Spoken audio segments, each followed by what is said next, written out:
Today we're going to be talking about decimals in money. Take a look at our math message that we have for today. The first problem says Cleo went to the store to buy school supplies.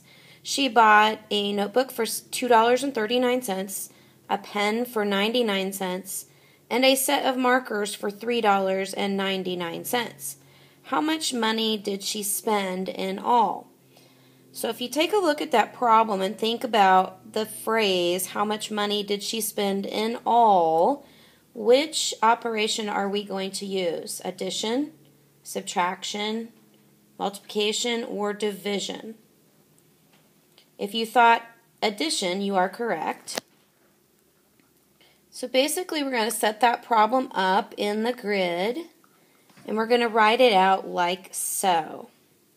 Now notice when you look at this problem that I have my decimal points lined up and I have all of my columns in a straight line. So I've got my tens column, my ones column, my tenths in the decimal spot, and the hundredths spot all lined up in the right place.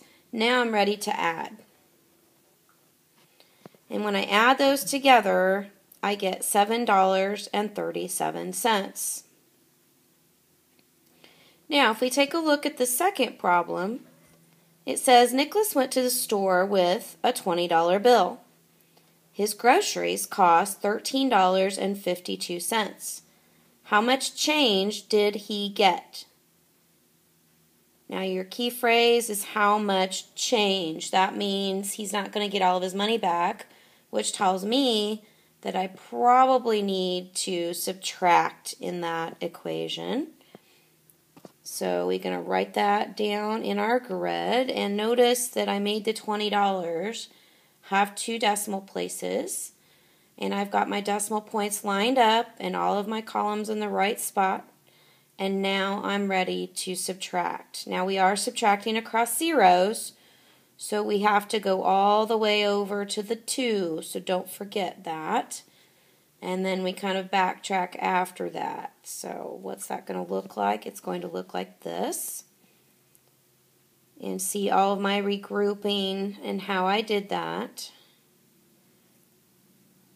And so for that problem, he would get $6.48 back. So this is just to give you an idea what we're going to be doing in this lesson, which involves money and adding and subtracting money. We do have vocabulary today. In fact, we've got 2 screens of vocabulary, so I'll go ahead and go over that while you copy it down. Our first word is deposit, and this is when we add money or put money in to a bank account.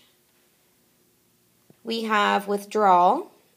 And I'm sure that you've seen your parents or someone that you live with go to a bank machine and they often make a withdrawal. It's when you subtract or take money out. Balance, I've got on 2 screens here, but that's how much you have left.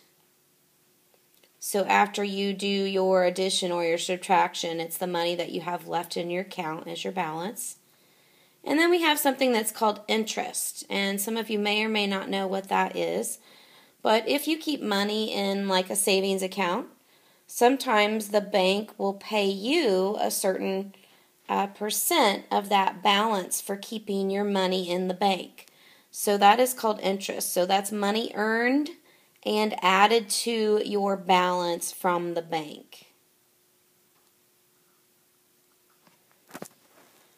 Okay, so let's take a look at a sample of what you are going to be doing in class.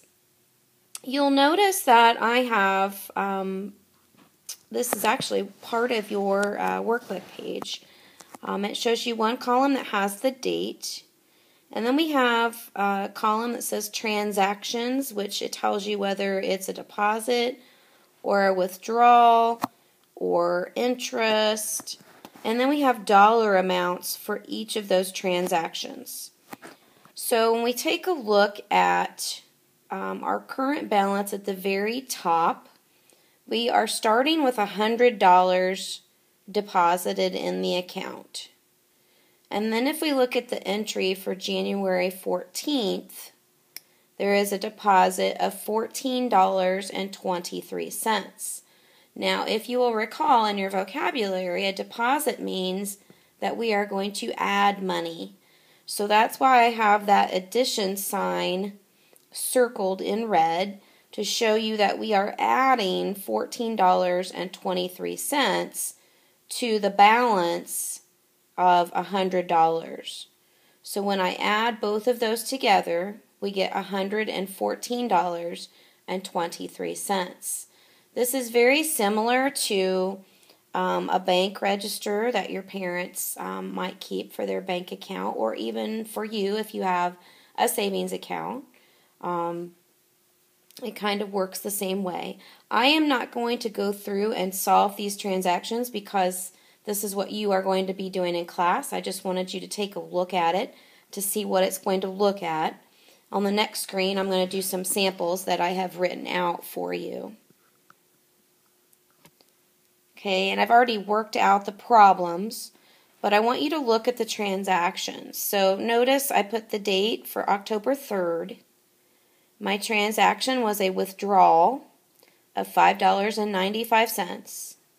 And notice that I started with $100 and I subtracted $5.95 from that $100. And then that left me with a balance of $94.05.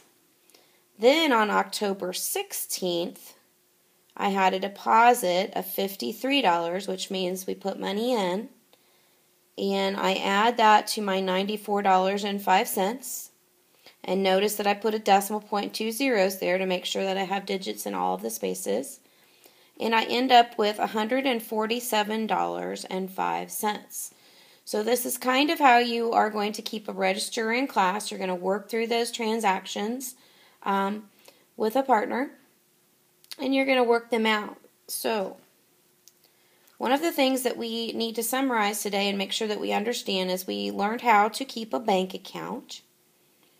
We learned how to know when to add or subtract.